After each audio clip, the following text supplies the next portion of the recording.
It just reminds me of have you seen the old 4chan post about indoor shrimp farming? No. Have you not seen that? It's try and find that for us real quick, Zach. Should be easy. It's just some dude like posting, I think in like a crypto discussion where people are talking about making money, and he's like, "You guys are all fucking retards with your crypto and your fake shit. I'm telling you, indoor shrimp farming. I ordered all the equipment off of fucking Chinese Temu, and this shit, if you live in the Midwest, is liquid gold. You just make as many shrimp as you want. You sell it to fucking wholesalers. Then you sell it directly to a fucking restaurant. Is this it? Yeah, indoor shrimp farming. Those are just aquacultures.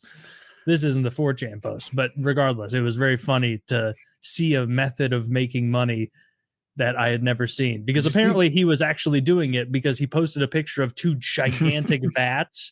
And immediately on 4chan, people were like, reverse image search this on multiple services. This is an original image. This guy is indoor shrimp farming in Indiana, as he claims.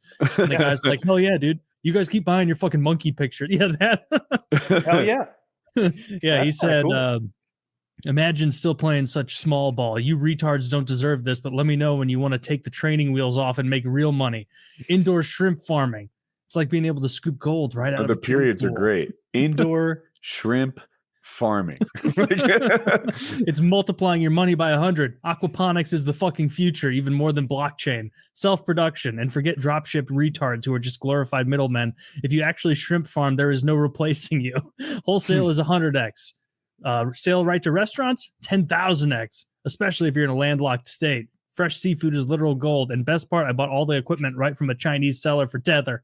And I guess Tether is some Tether? Sort of probably crypto. I think it's a crypto. Yeah.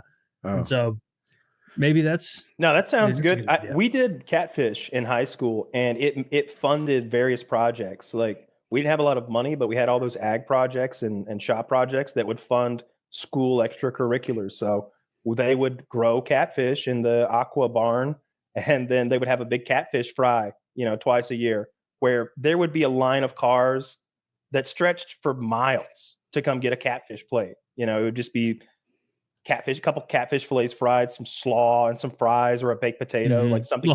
Maybe some hush puppies. That would make sense. Yeah, sure. I don't remember what they did, but that always made a ton of money. I bet shrimp. Oh yeah. Maybe we'll get into aquaponics, Taylor. Maybe we get into aquaponics. Or now that you said catfish, I do like fried catfish more than I like shrimp. And so maybe that's a possibility. And catfish are one of those fish where you could like walk to their pond every day and be like, fuck you, and pour poison in it. And they'd be like, whatever, bro. We've been around for a jillion years and we just eat nonsense. You do it all indoors. You do it all indoors in a greenhouse. Really? And on one end, you have a paddle wheel that aerates. And algae was a problem, but they had like some sort of algae eaters, or they had a solution for that. How do they change the water? Like, the water turns into sewage. So there must be some way they either filter that water a ton, which is pretty tricky, or they just put 2, like, I'm making this up, like chicken wire in the middle of a flowing river, and they let the nature do it for them. Yeah, I don't know. I had a neighbor who had a catfish farm as well, and he had an outdoor one. So it looked like 2 or 3 enormous Olympic-sized swimming pools, but not as wide. Like, as long as one, but not as wide. And those also had big paddle wheels. Like they'd pull you in and kill you if you paddle wheels if you were to get into the workings of the thing. And they're all exposed, and that thing was aerating the pond. If memory serves, they might have had a fish in there that ate the poo. They may have had some other fish along with the catfish that was eating all the poo. Bluegill? I have no fucking idea. But I remember my buddy would sneak over there and fish. And my grandparents in an aquarium. Bacteria breaks down the poo and turns it into nitrogen, which is eaten by the algae, and that's the nitrogen cycle. But like, to do it that way, have nature take care of it, implies a lower density than I think these farms are going for. So I don't know what they do. I don't know how they filter it, but I know my grandparents have a pond on their property, and they maybe 6-7 years ago they stocked it with more catfish because like they just wanted us to fish again. We used to do that all the time when we were kids. We'd stock one of the ponds on the property with catfish, and then a year or 2 later we'd start fishing. And my grandpa must have had it stocked 8 years ago, and we didn't fish because we're all adults now. And so like we'd go down there and like end up spending the whole time like chatting, catching up and everything. And, it got to the point that when we did finally go out to fish it for the first time, the catfish were so big, we didn't have any fishing line that could hold them. They were snapping every line. They were so gigantic. And so then my grandpa had to buy like higher tensile strength fishing line. And can you show me with your hands how big a catfish? Fucking enormous. Like probably this big, that big around, giant dinosaur style heads with a big bone on the top that could like fuck you up. Kyle, you're muted. But the catfish were so fucking big that like we had to get different fishing rods for it. And then just one time we went out there probably 2 years ago and we were all fishing, and my grandpa, he goes out there and throws the feed out to them in the area we're fishing so that they all start spazzing and like blah, blah, blah, blah, blah, blah, blah, blah. And then we have the line there and when it doesn't have to be sporting. It doesn't have to be sporting because I'm going to catch it and then my grandma is going to fillet it and cook it for me. I did this when I was 12 and I was like, this ain't real fishing. No, all right. No, it's not real fishing. It's a way to quickly get catfish. Woody, so they come up like pets. They come up like pets and they like lazily like eat the food on the top of the water. Like you throw the catfish. I've seen it with koi. Oh, yours were nicer than ours. They never came up like pets. They were still snapping at it, like not fully coming out of the water. But my brother had overpopulated in this thing. They're apparently not underfed because my brother caught one and he had to like drag it like a fucking slug onto the shore because it was so heavy. If he had tried to pull up like traditional fishing, where you know how you break the line, traditionally fish, it would have broken the line. And this one fish was so big, it was like, all right, well, that's enough. That's like half the amount of food that I personally am going to eat. So we only need like 4 more to feed everyone else. Like, we're in the mix. I love fried catfish. It is such a comfort. I love it. It's so good. As a kid, I didn't understand bass fishing, and with like some fried okra. And what was so fun about bass fishing, because my dad's catfish pond was stocked. Like he bought like thousands of catfish and put them in there. And then every time a neighbor caught a huge catfish out of Lake Hartwell, right into our pond, like there were 60, 80 pounders in there. And every time shit, you had a pond. There was another pond that had like alligator gar, Kyle. There was another pond that was full of fully grown catfish. It had been a catfish pond for many years, and the farmer was going to drain it for agricultural reasons. And so we went over there with fish baskets, which are fish traps, and they're really effective at catching catfish. They go in, but they can't get out. You can imagine it's a funnel type trap.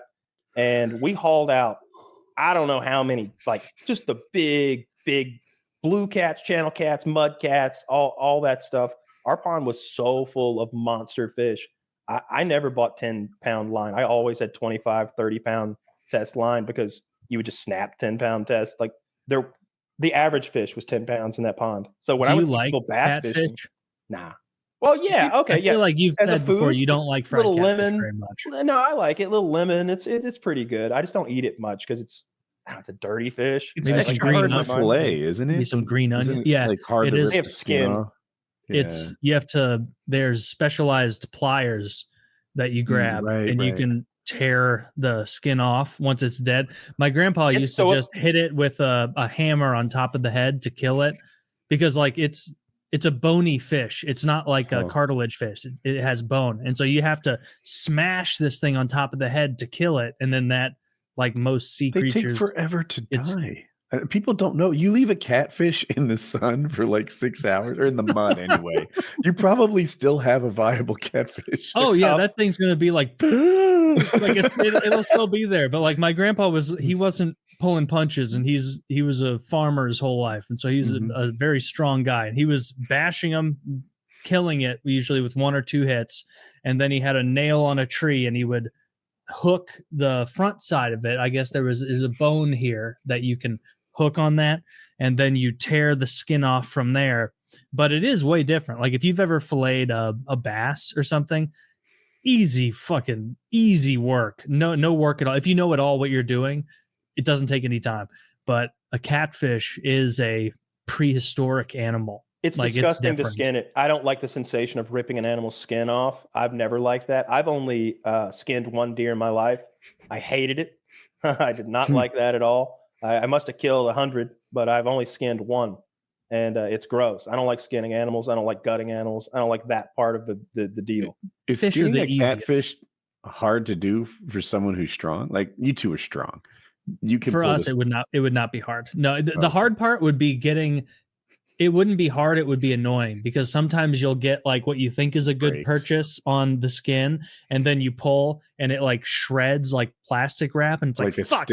Now there's like a line between where you can see the skin and the flesh that I want to eat, and I have to like try and separate that skin from the fleshy part because I didn't get a good pull from the top.